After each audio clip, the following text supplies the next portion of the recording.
नमस्ते दोस्तों। आजकल भारत और नेपाल में कुछ ज़्यादा ही विवाद हो गया है, जिसमें से नेपाल के जो प्रधानमंत्री हैं बालेन शाह, उन्होंने अपनी संसद में एक बयान दे करके एक बहस छेड़ दी है। उन्होंने कहा है कि जिस तरीके से भारत नेपाल पर अतिक्रमण किए हुए, उसी तरीके से नेपाल के नागरिकों ने भी भारत पर अतिक्रमण किया हुआ है। अब बताओ, ये भारत के नेपाल के प्रधानमंत्री हैं कि ढक्कन है हमारी, यही नहीं समझ में आ रहा है। असल में भारत और नेपाल में 98% जो है समस्या सुलझ चुकी, सिर्फ 2% है। वो 2% क्या है? एक है काला पानी, दूसरा है लीपू लेक और तीसरा है लिम्पियाधुरा। इन्हीं 3-6 एरिया को लेकर के भारत और नेपाल में जो है विवाद का कारण बना हुआ है।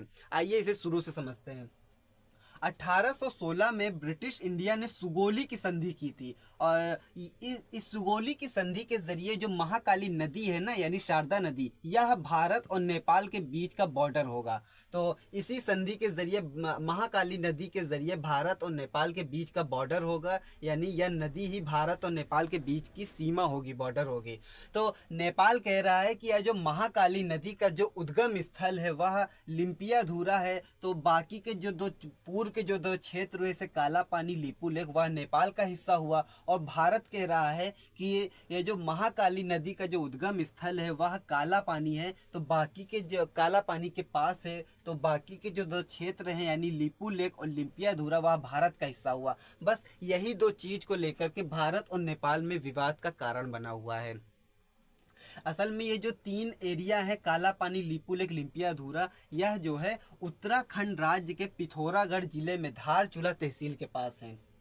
जिसमें से जो काला पानी और लीपू लेक है वह जो है भारत, नेपाल और तिब्बत, इन तीनों देश का जो है ट्राई जंक्शन यानी मिलन बिंदु है। इन तीनों देश की जो सीमाएं हैं वह काला पानी, लीपू लेक एरिया के पास आकर के मिलती हैं, जिसे ट्राई जंक्शन कहा जाता है। तो यहाँ पर भारत का कुछ ज़्यादा ही दबाव है, और वह चाइना की जो है गतिविधियों पर नज़र भी रखता है।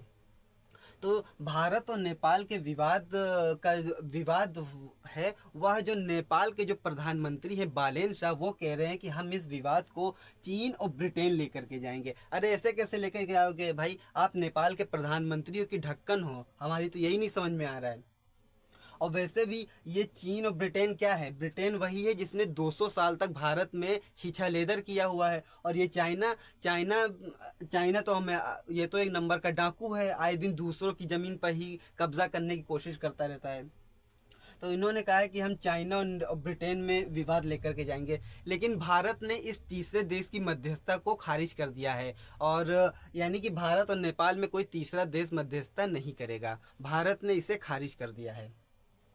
और ये जो नेपाल के जो प्रधानमंत्री हैं, ये इनका थोड़ा दिमाग थोड़ा ढीला हुआ पड़ा, इन्हें मोमोज खिलाना पड़ेगा, क्योंकि चश्मा लगाने से कोई दक्षिण का रजनीकांत नहीं हो जाता है। अगर नेपाल के जो प्रधानमंत्री बालेन शाह, वह अगर भारत नेपाल के विवाद को चाइना लेकर के जाते हैं तो चाइना इसका फ़ायदा उठा सकता है। असल में भारत और नेपाल में अगर रिश्ते बिगड़ते हैं तो नेपाल जो है वह चाइना के जो है ऊपर निर्भर हो जाएगा। तो चाइना क्या करेगा? वह अपना BRI यानी बेल्ट रोड इनिशिएटिव, इसके ज़रिए वह नेपाल को भारी कर्ज देगा, और नेपाल जो है वह चाइना की जो है गिरफ्त में आ जाएगा, यानी उसके जो है उसके कब्जे में आ जाएगा। फिर चाइना क्या करेगा? वह नेपाल की ज़मीन है, संपत्ति है, और उसके जो हवाई अड्डे है उसको लीज पर ले लेगा। और दूसरी बात यह है कि भारत और नेपाल में रिश्ते बिगड़ते हैं तो चाइना जो है भारत के पास आ जाएगा, जो राष्ट्र के लिए काफ़ी खतरनाक है।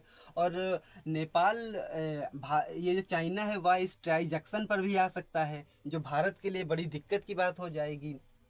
और जो चाइना है वह UN यानी संयुक्त राष्ट्र में भारत को जो है बदनाम कर सकता है। वह कहेगा कि देखो, भारत जो है अपने छोटे छोटे पड़ोसी देशों के ऊपर जो है धौंस जमा रहा है। तो चाइना जो है भारत को बदनाम भी कर सकता है।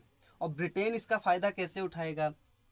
ये जो नेपाल के जो प्रधानमंत्री बालेन शाह, ये सोच रहे हैं कि जो 1816 में जो सुगोली की संधि हुई थी उसके जो है प्रमाण पत्र हो सकते हैं। तो वह प्रमाण पत्र यानी कि पुराना नक्शा पाने के लिए वह ब्रिटेन का सपोर्ट पाना चाहते हैं, और ब्रिटेन इसका फ़ायदा उठाएगा। ब्रिटेन क्या कहेगा कि अगर आपको पुराने नक्शे चाहिए, प्रमाण पत्र चाहिए, तो बिना किसी शुल्क के आप हमारा सामान अपने देश में बेचो। तो ब्रिटेन भी इसका फ़ायदा उठा सकता है।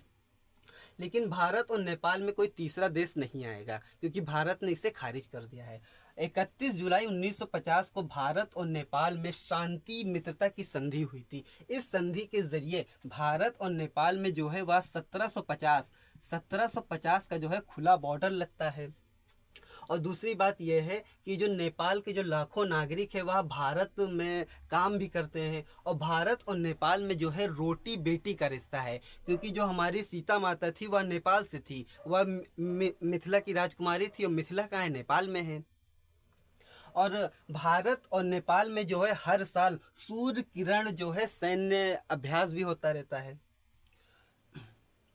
भारत जो है नेपाल को कई वेपन और हथियार भी निर्यात करता आया है, जिसमें से एक है इंसोस राइफलें। ये जो इंसोस राइफलें हैं वह 2001 से नेपाल के सैनिकों के लिए काफ़ी पसंदीदा राइफलें रही हैं, जिसमें से 26,000 राइफलें भारत ने 70% डिस्काउंट पर नेपाल को निर्यात किया है। और दूसरा है AK-203 असॉल्ट राइफलें। ये जो राइफलें हैं यह इसे जो है इंसॉस राइफलों के बदले में AK-203 असॉल्ट राइफलें जो है भारत देने का प्रस्ताव रखा है। और ये राइफलें जो है उत्तर प्रदेश राज्य के अमेठी ज़िले में मेड इन इंडिया के तहत बनती हैं।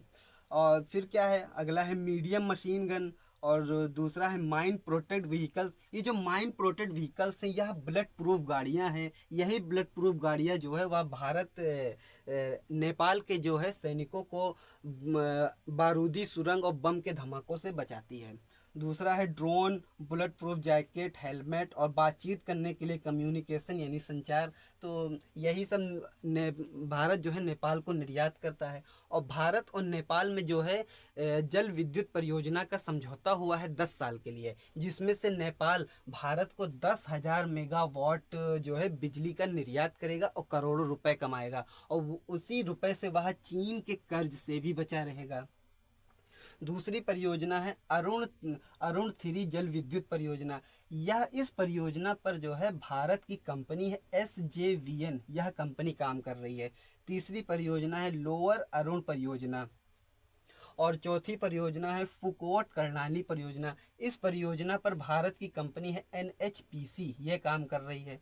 पांचवी है वेस्ट सिटी और सेती नदी SR6 परियोजना। इस परियोजना पर भी भारत की NHPC कंपनी काम कर रही है। तो भारत और नेपाल में इतना सब कुछ जो है समझौता होता हुआ आया है।